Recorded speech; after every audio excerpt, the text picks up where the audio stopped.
한 모금을 마시고 싶은데 저기 멀리 떨어져 있어가지고 한번 갔다 와야지. 네.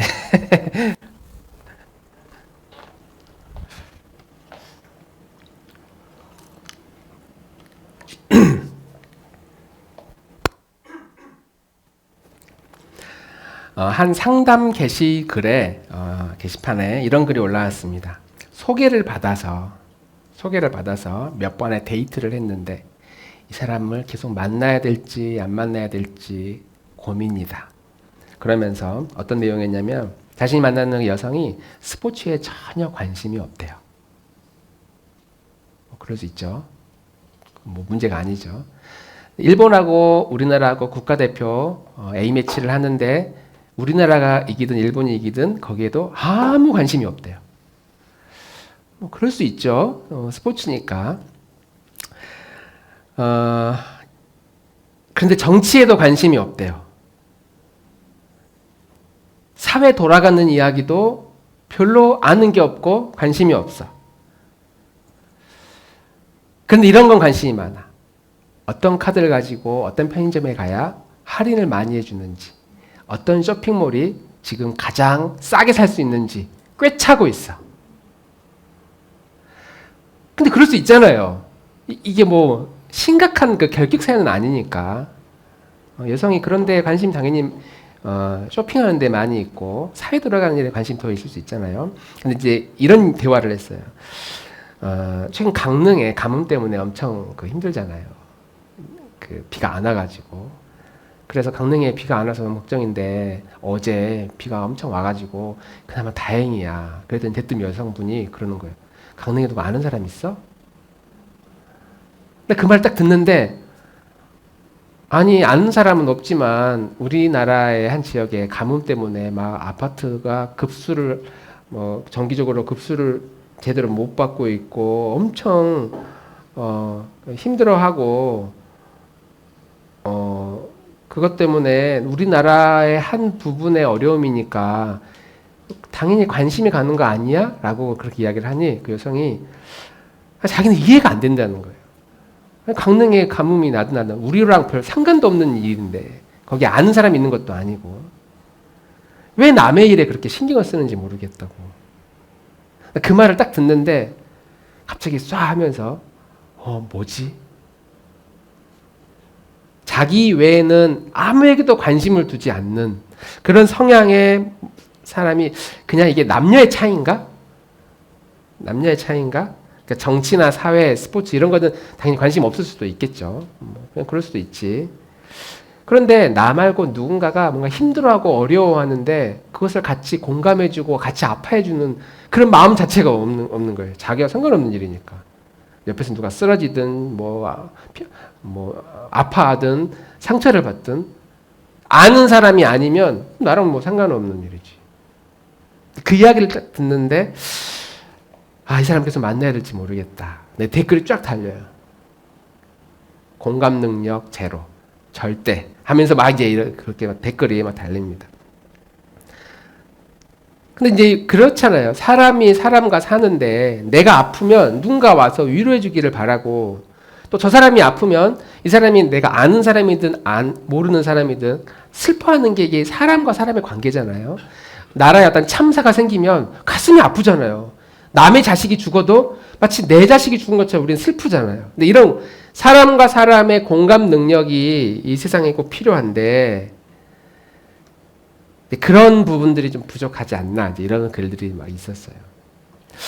생각해보면 사람과 사람 사이에도 서로 공감해주는 맞아 그렇지 라고 대응해주는 이런 태도가 너무나 필요한데 하물며 우리 인간과 하나님과 사이에도 이런 공감 능력이 떨어지는 그리스도인들이 굉장히 많이 있습니다. 교회를 다니고 하나님을 믿어도 하나님이 지금 어떤 마음을 가지고 계실까? 하나님이 무엇을 슬퍼하실까? 무엇을 기뻐하실까? 이런 감정에 전혀 공감하지 않아요. 그냥 내가 믿는 거죠. 우리 인간이 신으로부터 구원을 받는다라고 하는 의미는 바로 이런 능력을 얻는 것이다라고 말할 수 있습니다. 공감하는 능력. 내가 누군가를 믿는다, 그래서 구원을 받는다라고 하는 것은 이런 능력을 얻는 거예요. 우리가 구원을 받는다고 하면 뭐에서부터 구원을 받는 거죠? 우리 임정우 집사님. 구원을 받는다. 어디서부터 구원을 받는 거죠? 모두에게 드리는 질문입니다. 어렵지 않은 질문입니다. 건짐을 받잖아요. 무엇으로부터 건짐을 받죠?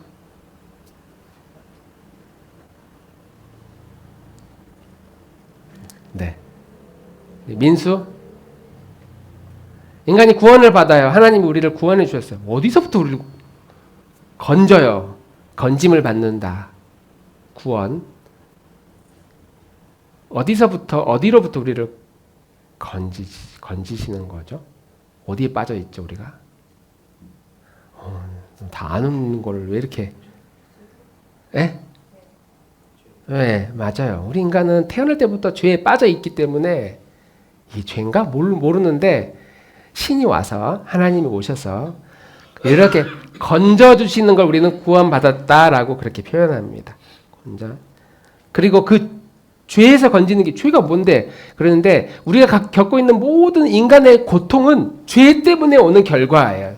죄가 곧 고통은 아니고 고통이지만 죄가 있으면 그 죄는 반드시 우리를 고통스럽게 만들어요. 죄가 있으면 전쟁이 일어나요. 죄가 있으면 싸워요. 죄가 있으면 폭력이 일어나요. 그 죄 때문에 인간이 고통스러워. 그러니까 죄에서 건짐을 받는다라고 하는 것은 이런 고통으로부터 건짐을 받는다라는 것과 동의어죠. 그래서 자유를 얻게 되는 상태라고 정의할 수 있습니다. 근데 이게 도대체 우리 구원 받았는데 왜 이렇게 힘드냐?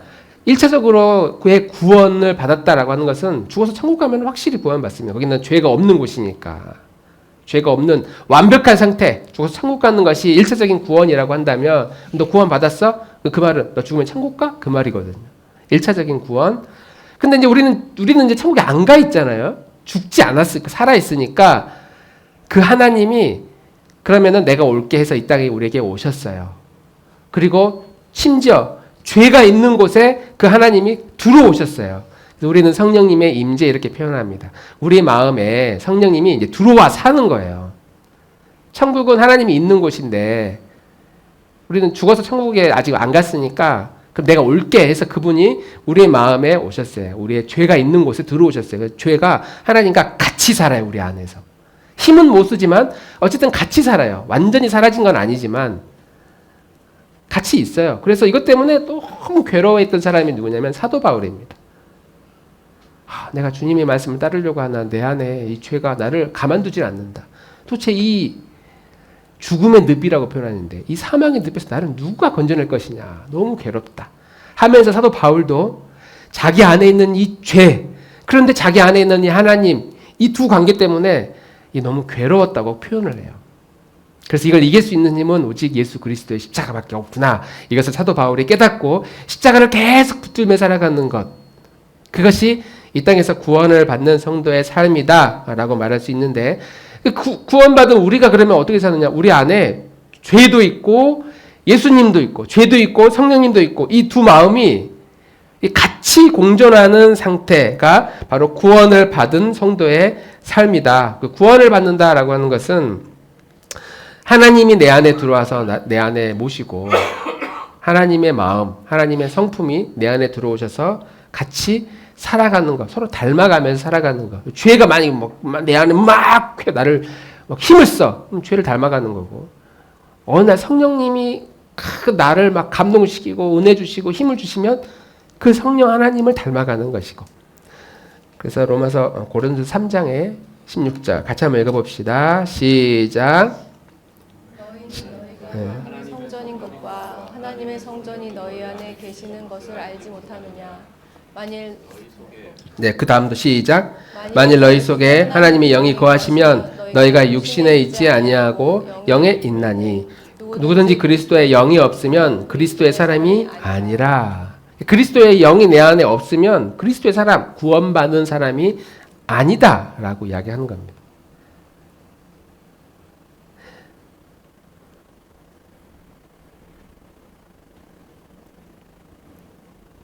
그러니까 우리는 가끔 내가 구원받지 못했나 이런 생각이 들 때마다 그리스도의 영이 내 안에 아예 없으면 구원받은 사람이 아닐 수도 있겠죠. 그리스도의 영이 내 안에 아예 없다면, 그러면 이 자리에 오는 것도 엄청 불편하고 싫을 겁니다.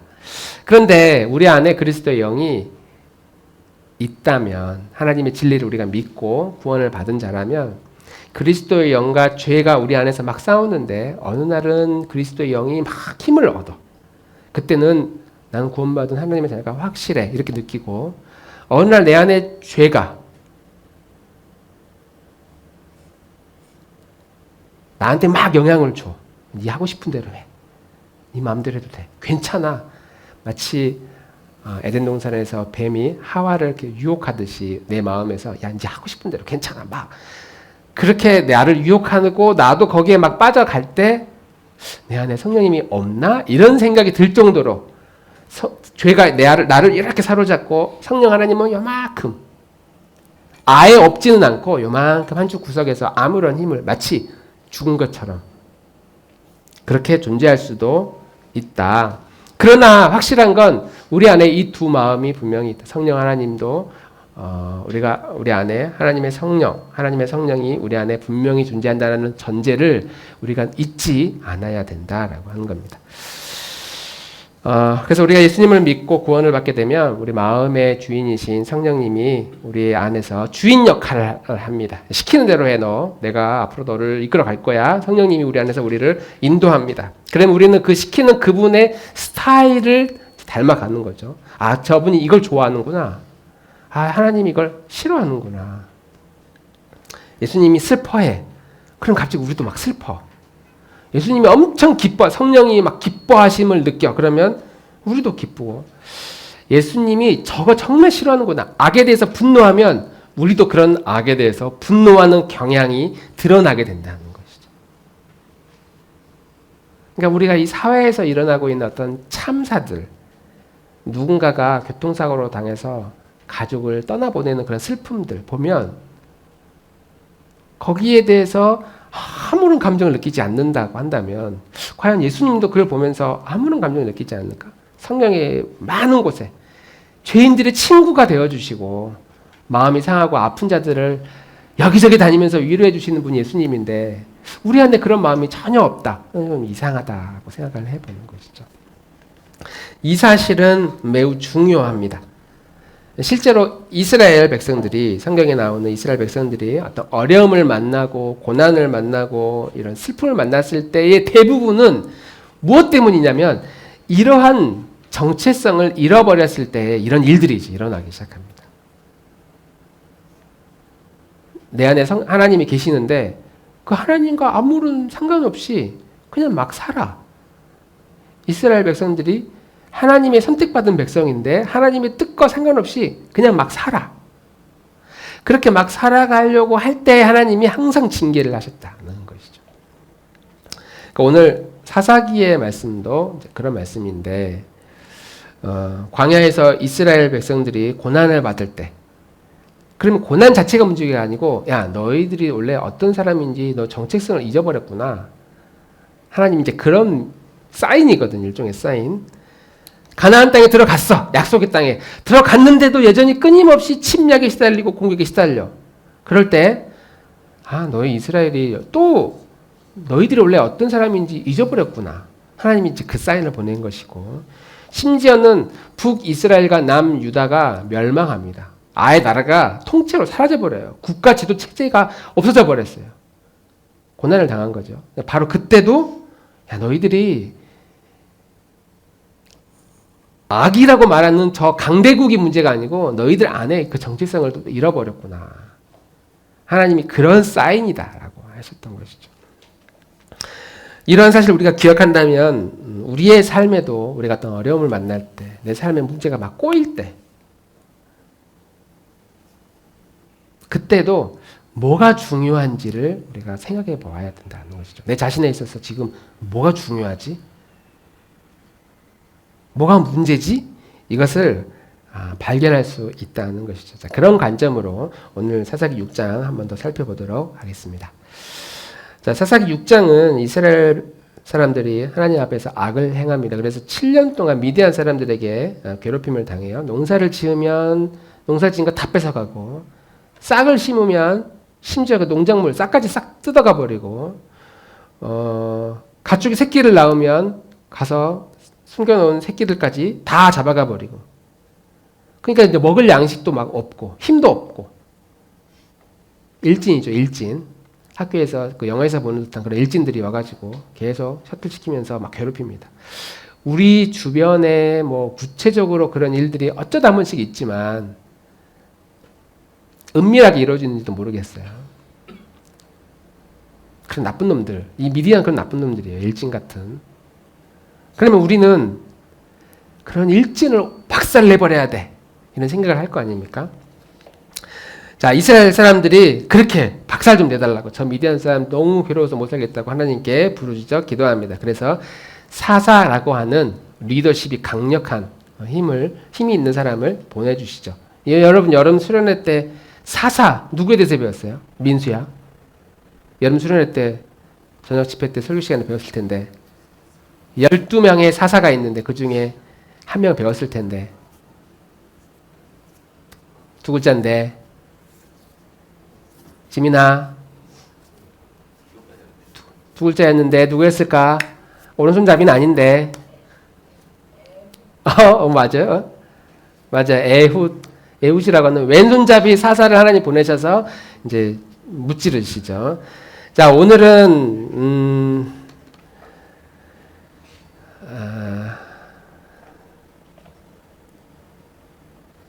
사사 기드온이라고 하는 사사를 이제 부르십니다. 자, 사사기 6장 10절 말씀 세 번역으로 같이 한번 읽어볼게요. 시작.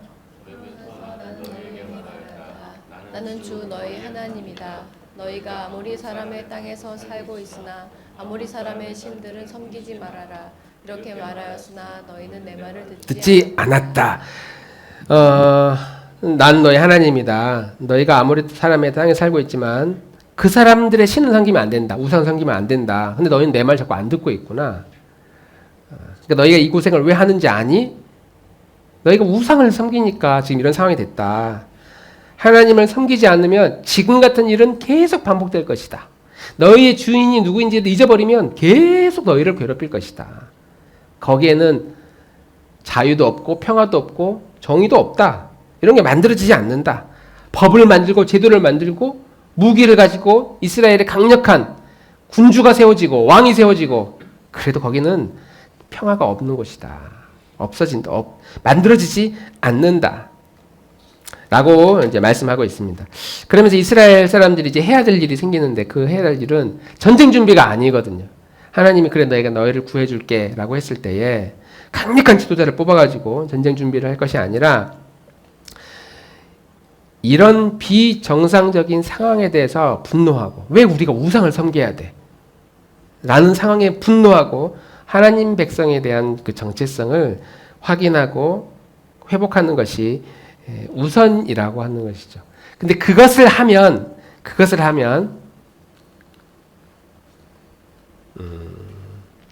16절 같이 한번 읽어보겠습니다. 6장 16절 시작. 여호와께서 그에게 이르시되 내가 반드시 너와 함께 하리니 내가 미디안 사람 치기를 한 사람을 치듯 하리라 하시니라. 네. 그 정체성을 회복하면 미디안 사람이 수십만의 군대가 있어도 그 수십만의 군대를 마치 1대1 맞짱 뜨는 것처럼 한 사람인 것처럼 내가 그냥 쉽게 없애줄 것이다. 정체성을 회복하면 도저히 난 감당이 안 되라고 하는 우리 일상의 모든 문제들을 쉽게 해결해 주실 것이다. 그러니까 이스라엘이 미디안으로부터 구원을 받는 것, 이것은 우리 쉬운 일이에요, 어려운 일이에요? 어려운 일이죠. 왜요?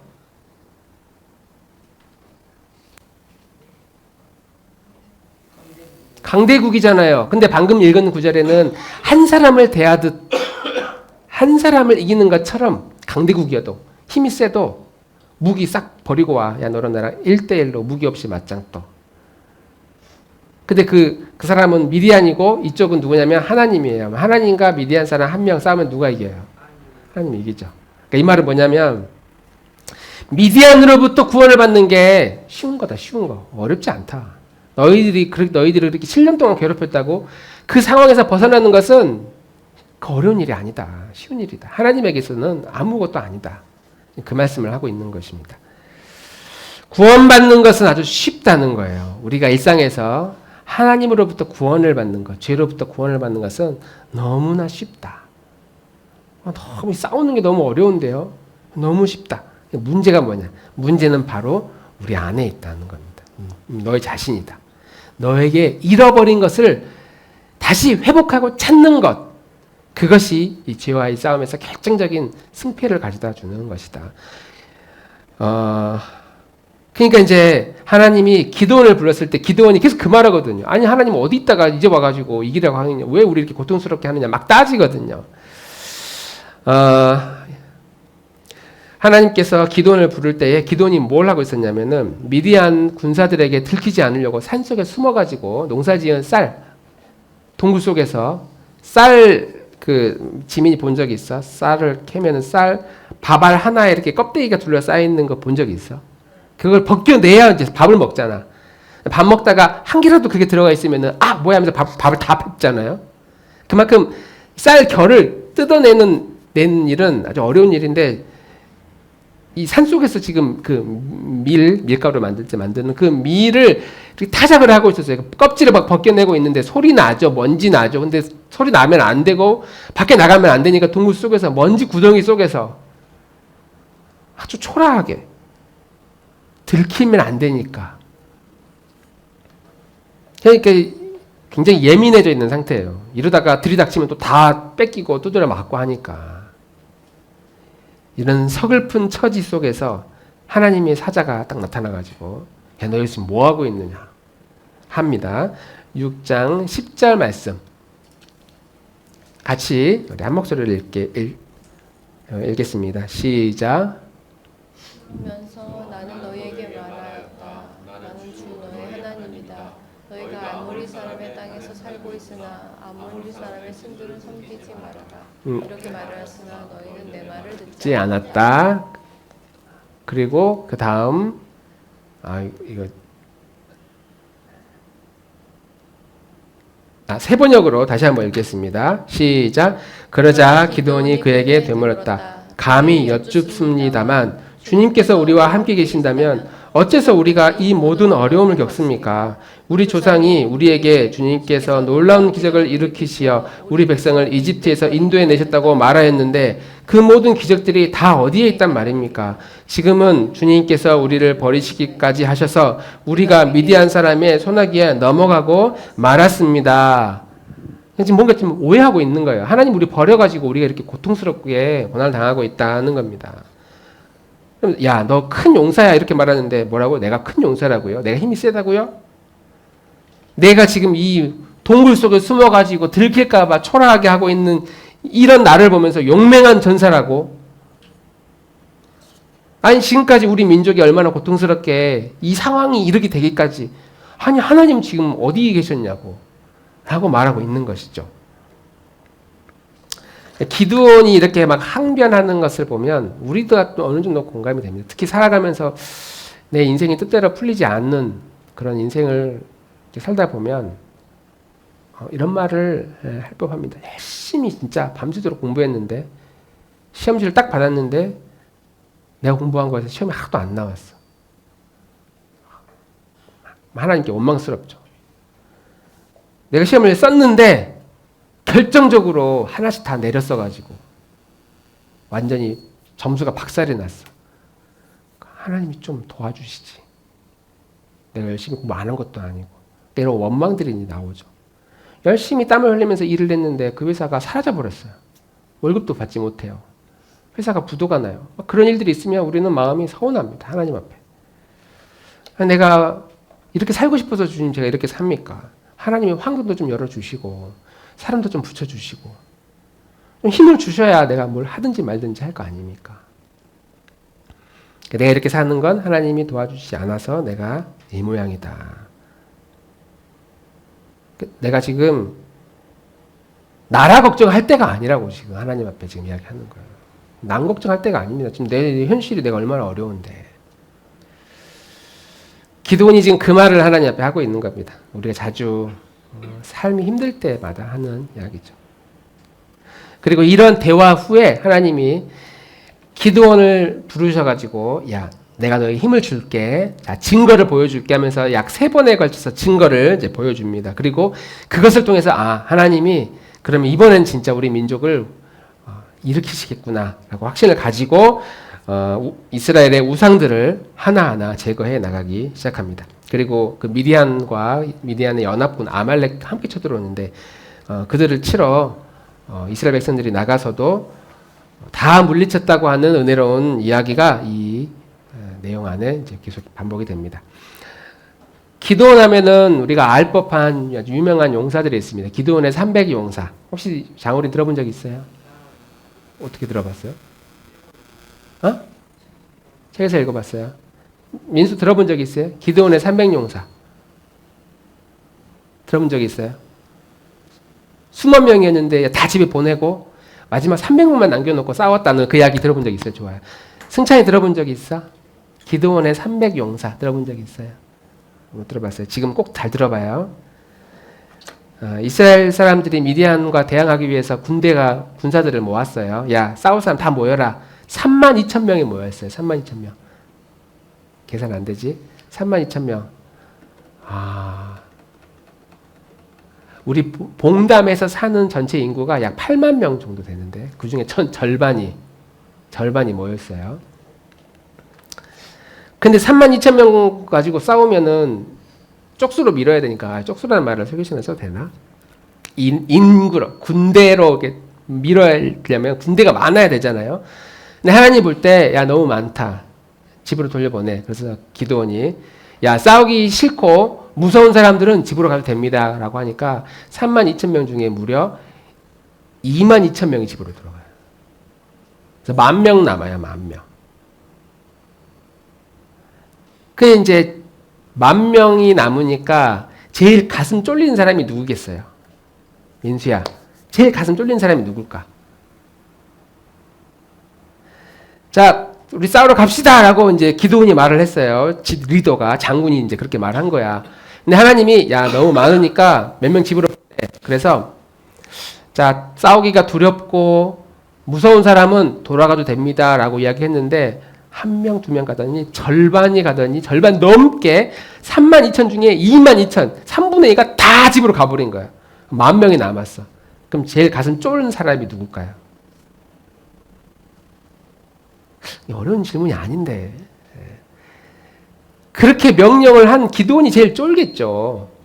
가라고는 했는데 이게 자기가 믿음이 줘서 가라고 했어. 하나님이 야 너무 많아 보내라고 하니까 알겠습니다 하고 하나님 명령대로 보냈는데 너무 많이 간 거야. 자기보다. 지금 인구가 많아야 군인들이 많아야 싸움을 하는데 마음이 쫄아요. 근데 그렇게 쫄려 있는데 하나님이 야, 그것도 너무 많다.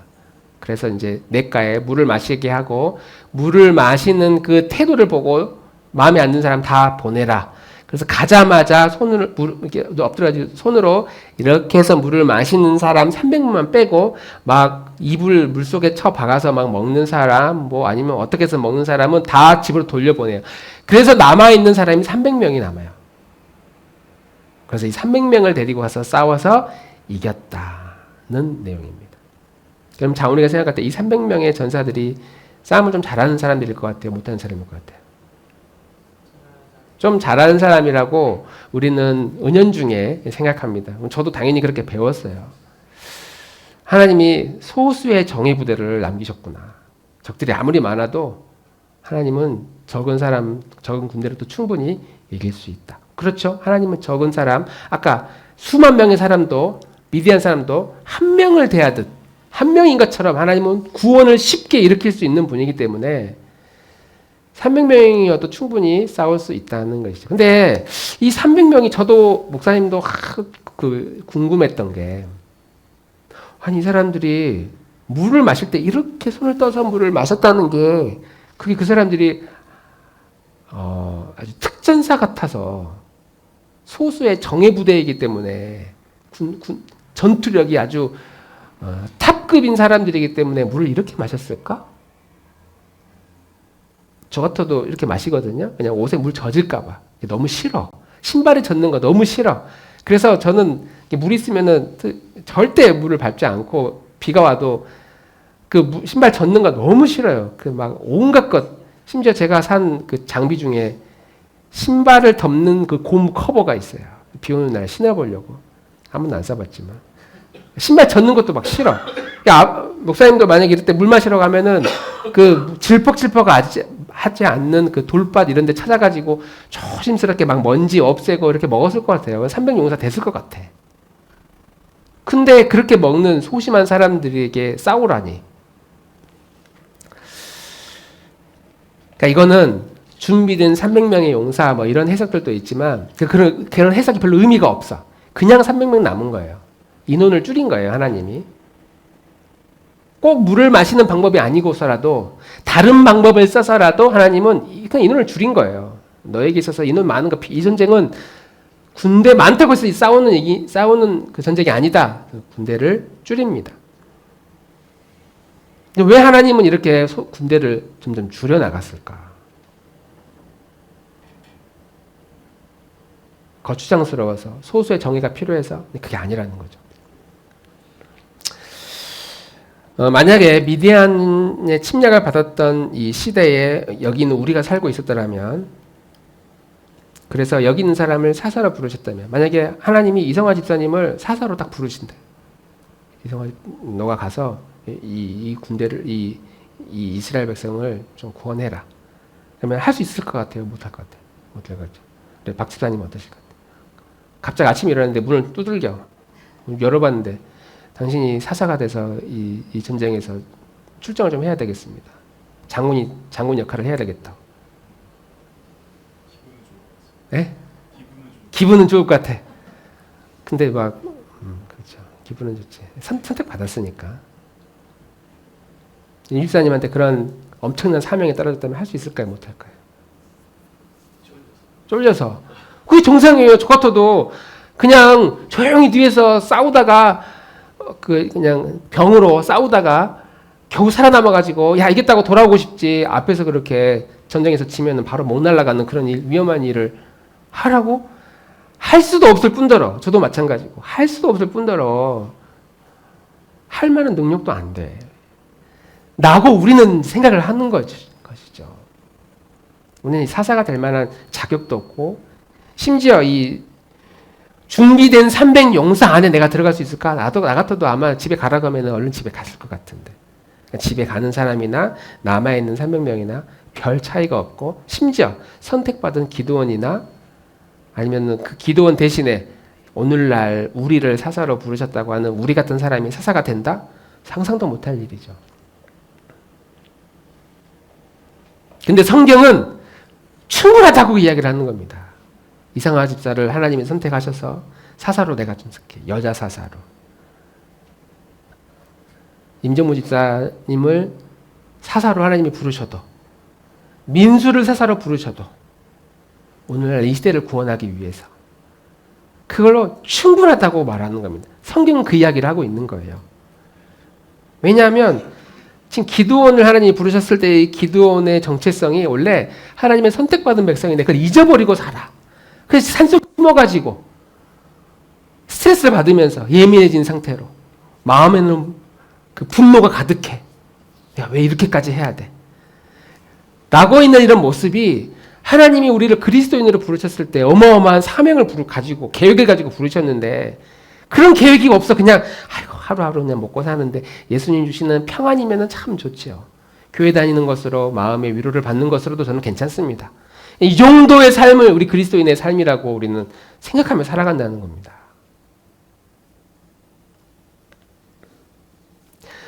하나님께서 기드온을 통해서 구원을 베푸시는 이야기는 바로 이야기입니다. 너희는 너희 자신의 정체성을 잃어버렸다. 너가 누구인지 자꾸 헷갈리는 것 같은데 그런 명예로운 책임을 잊어버렸기 때문에 너희 민족이 이런 고난을 당하고 있는 것이다.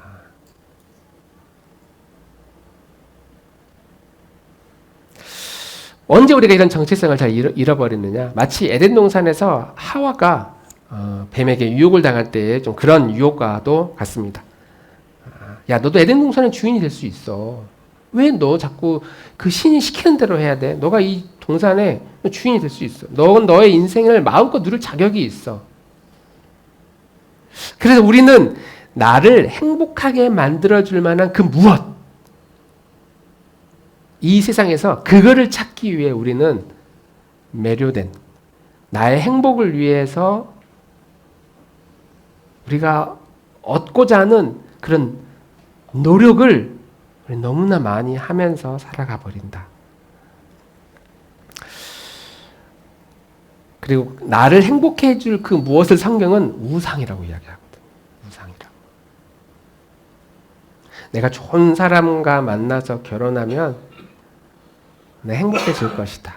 우상이 될 수 있는 것이고, 내 자녀가, 내 부모가 나를 보호해 줄 것이다. 우상이 될 수 있는 것이고, 철이 빨리 들어서 그런 거 필요 없어. 돈이야. 인생은 돈. 돈을 벌기 위해서 모든 걸 걸어.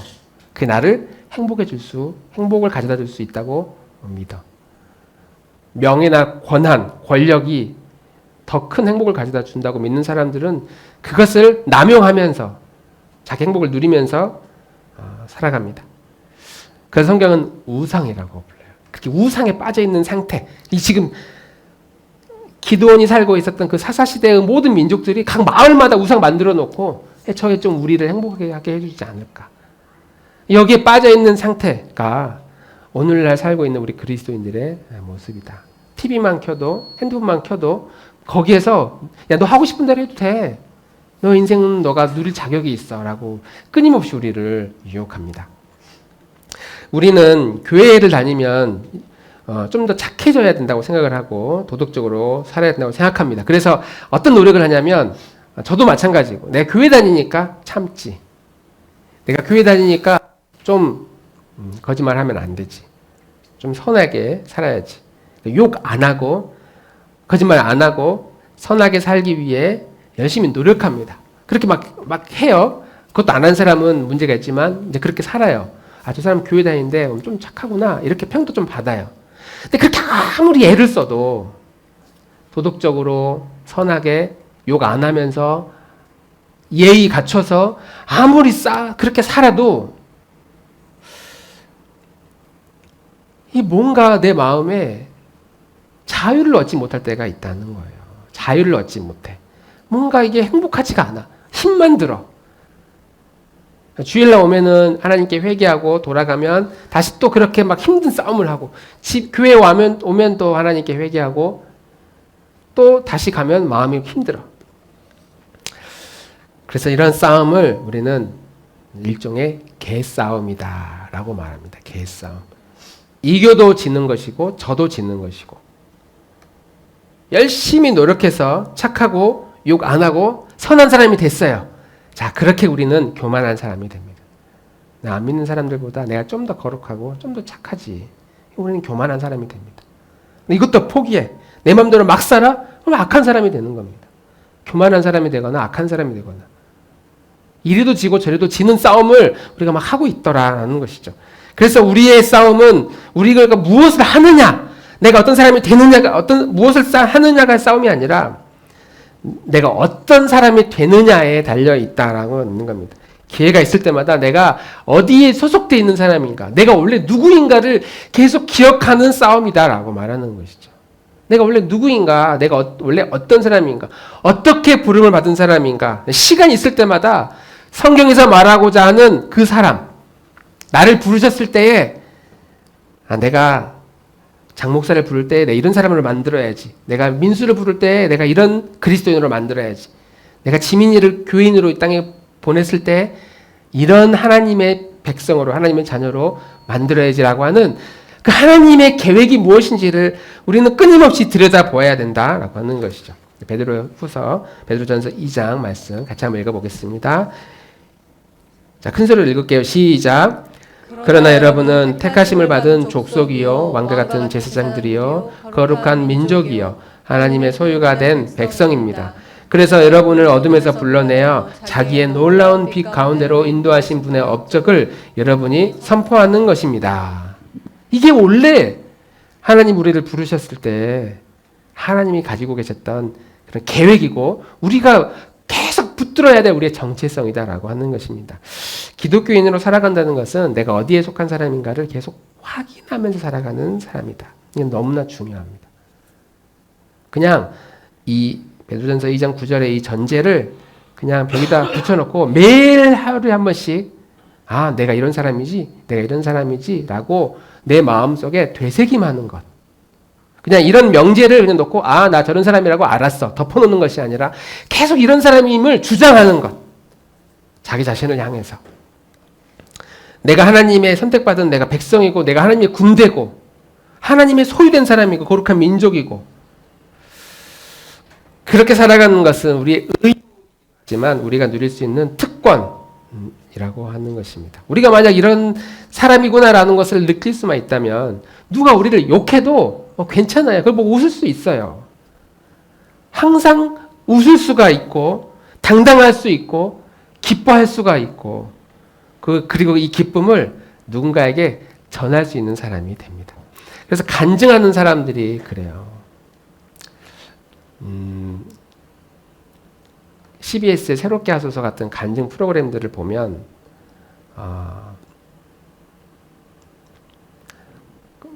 이걸 결국은 이걸 깨달아요. 아, 내가 이런 사람이구나라는 것을 깨달아요. 그러면 그렇게 깨닫는 사람이 그 사람이 가지고 있는 직업,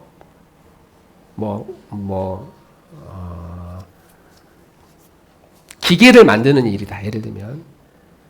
그러면 이걸 깨닫는 사람이 기계를 하나 만들었을 때 즐거워. 왜냐하면 야, 하나님이 이런 금속을 사용하셔가지고 이 금속을 이런 모양 이런 모양을 만들도록 어떻게 이렇게 신비롭게 하시지? 이런 걸 깨닫는 사람이 지금 공부하는 학생이다. 그러면 야, 내가 이렇게 공부를 했을 때 나를 통해 하나님이 어떻게 사용하실지 기대하고 소망하게 됩니다. 이런 걸 깨닫는 사람이 설거지를 하면 하나님 제 마음도 이렇게 깨끗하게 하여 주옵소서. 기도하는 마음으로 설거지를 하게 되고 직장을 다니거나 가정을 돌보거나 운전을 하거나 어떤 일을 하더라도 우리는 이 정체성을 깨닫는 사람이 하는 그 모든 일이라면 우리는 즐거워할 수 있어요. 항상 기뻐하기 위해서 막 노력하는 것이 아니라 기쁨이 나올 수 있다는 것이죠. 우리 안에서 우러러 나올 수 있다. 쉬지 말고 기도하라. 어제도 기도했는데 오늘 좀 쉬면 안 될까? 라는 갈등이 아니라 눈을 뜨든 눈을 감든 내 안에 하나님을 향한 기도가 계속 고백되어지는 것이죠. 그래서 빌립보서 4장 11절에 사도 바울이 그런 이야기를 해요. 내가 가난할 수도 있고 부해질 수도 있는데 어떤 것이든 괜찮네. 가난하면 가난한 대로, 부자면 부자인 대로 어떤 형편에 있든지 내가 만족하는 비결을 내가 배워버렸다. 만족하는 비결을 배웠다. 이런 사도 바울의 고백을 우리가 할 수 있다면 얼마나 우리의 삶이 풍요로워지겠습니까? 성경은 기도원을 통해서 우리의 이러한 모습을 지적하고 있습니다. 하나님을 통해서 우리 민족이 좀 잘 살았으면 좋겠는데 라고 하는 하나님을 도구로 삼으려고 하는 그런 태도에서 하나님은 나의 행복을 위해서 나에게 오신 도구가 아니구나. 내가 그분에게 속한 사람이 되었다는 것을 내가 기뻐해야 되는구나. 그분이 나를 부르심으로 내가 특별한 사람이라는 사실을 내가 늘 기억해야 되는구나.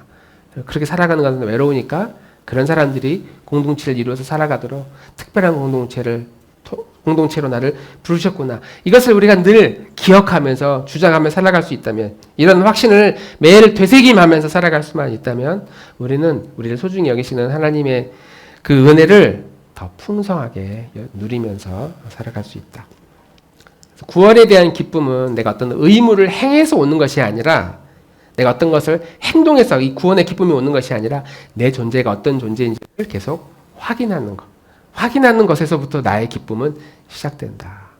성경에서 무수히 많은 곳에서 넌 어떤 사람인지 이야기합니다. 우리가 부르는 찬양 가운데서도 너 어떤 사람인지 계속 우리에게 이야기하는 메시지를 담은 가사들도 많이, 찬양들도 많이 있습니다. 그런 것들을 계속 기억하면서 부르는 것이죠. 우리 한 주 살아가면서 우리 나들목 교우들이 내가 어떤 존재이구나라는 사실을 계속 되새김하며 씨름하며 그렇게 묵상하는 나들목 교우들이 되기를 주님의 이름으로 축복합니다. 우리